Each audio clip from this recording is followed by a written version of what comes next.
Okay, so there are 3 variants of this phone, and I honestly think you should only go for one to get the most value for your money. But more on that later. You see, when the Note 11s were released, there was a lot of disappointment felt by me as well as many other reviewers, especially with the Pro models. And don't worry, that review is coming soon. But as we know, specs on paper don't always tell the whole story.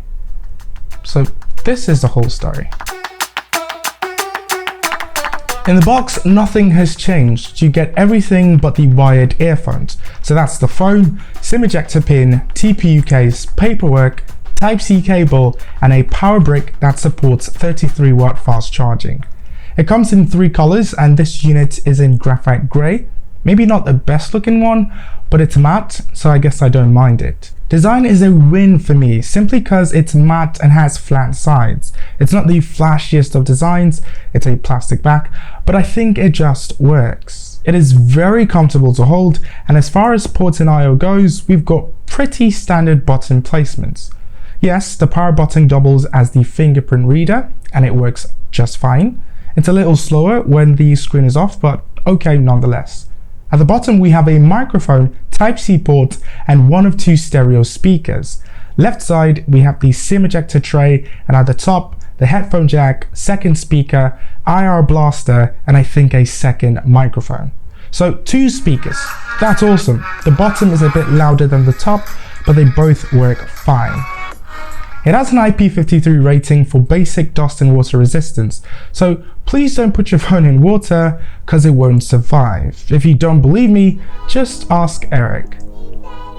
In terms of build and design, you shouldn't have a problem with this phone, except maybe you have big hands, like me.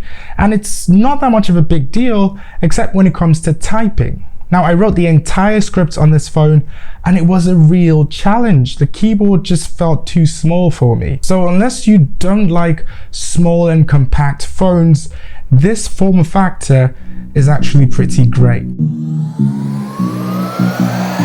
Next up, the display. It's a 6.43-inch 1080p AMOLED display with a refresh rate of 90 Hz, so a better display than its predecessor, and for the price, I would say display looks spot on, at least on paper. It has a hole punch cutout for the selfie camera, which is modern, so yay. Scrolling is smoother thanks to 90 Hz, watching content is awesome because of the AMOLED display. It's pretty detailed thanks to its 409 ppi.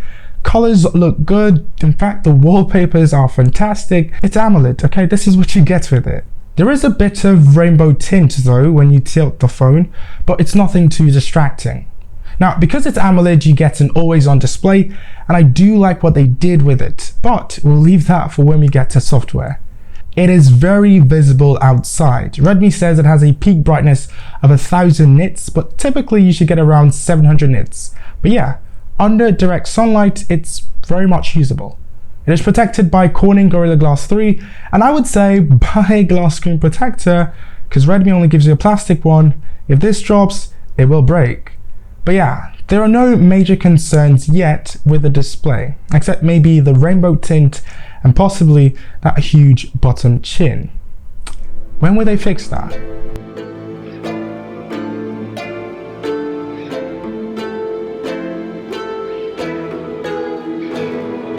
Internally, we get a Snapdragon 680 chipset, but don't be too excited, because even though numerically it's higher than the 678 on the Note 10, it's not that much better. It's worse in some ways actually, like how the GPU is the same as the one found on the Note 8 from 3 years ago. Or how it uses Qualcomm's Cairo 265 cores, while the Note 10 uses the much better Snapdragon 460 cores. But at least there are upgrades too. Like how it's a 6nm chipset, which is way more efficient than the 11nm chipset on the Note 10. The lower the nanometer, the better the chipset. It also supports 90 Hz, which the 678 couldn't, and in real life, CPU performance is relatively the same. So although it's not the upgrade that we would have wanted, it's not a bad chipset. Multitasking was relatively okay, but gaming was not great though.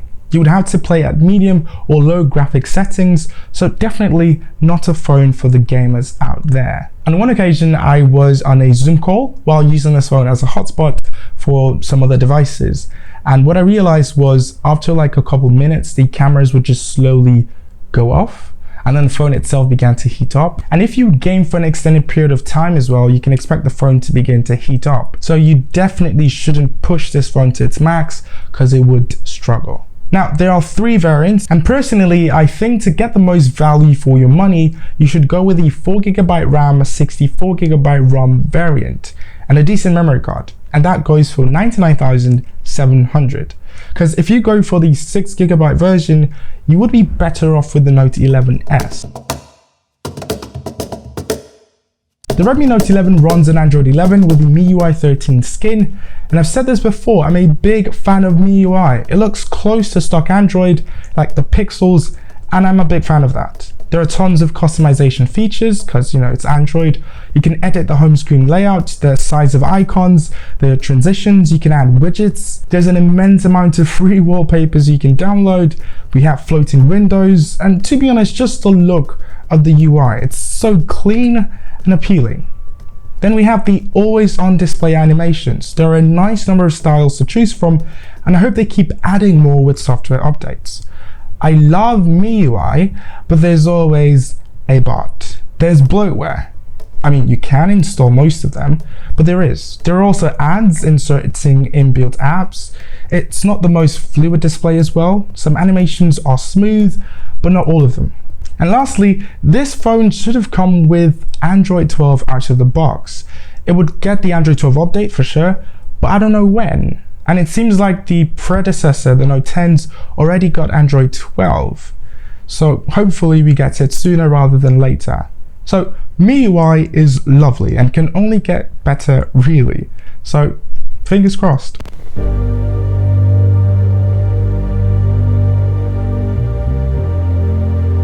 Let's talk about the cameras. It's a quad camera setup on the rear, and as you can probably tell, our focus would be on the 50 megapixel main and 8 megapixel ultra wide cameras. Then on the front, we've got a 13 megapixel selfie camera.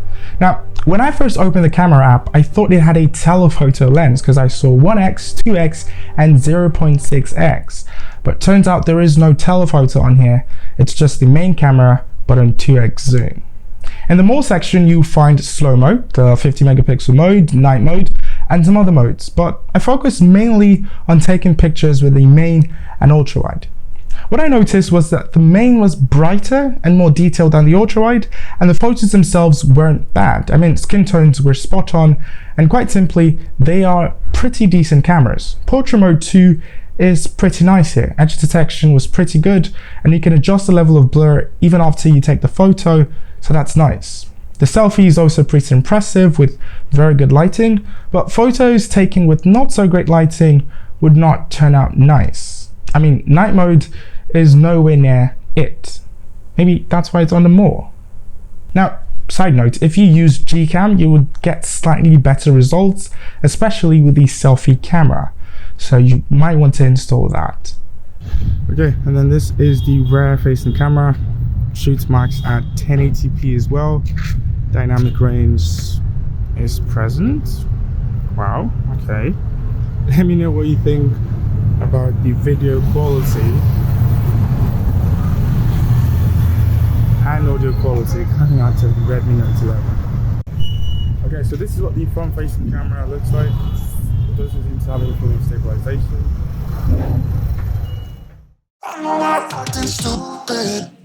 Battery is the final piece to the puzzle, and it's great. 5000 milliamp hours and a 33 watt fast charger. So 0 to 100 in just over an hour, assuming you're using the charger included in the box. It lasted the entire day for me, even with 90Hz turned on. But yes, it is possible to kill this phone in a day, but regular people would struggle to do that.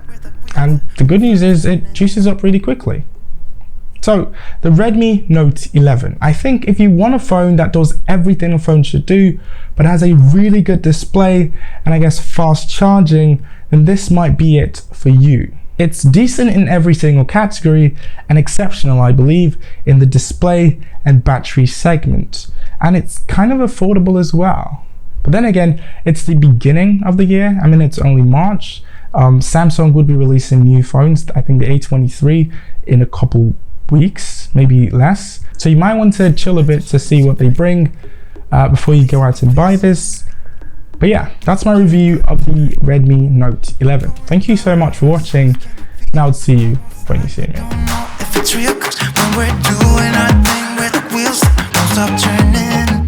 I know we're acting stupid.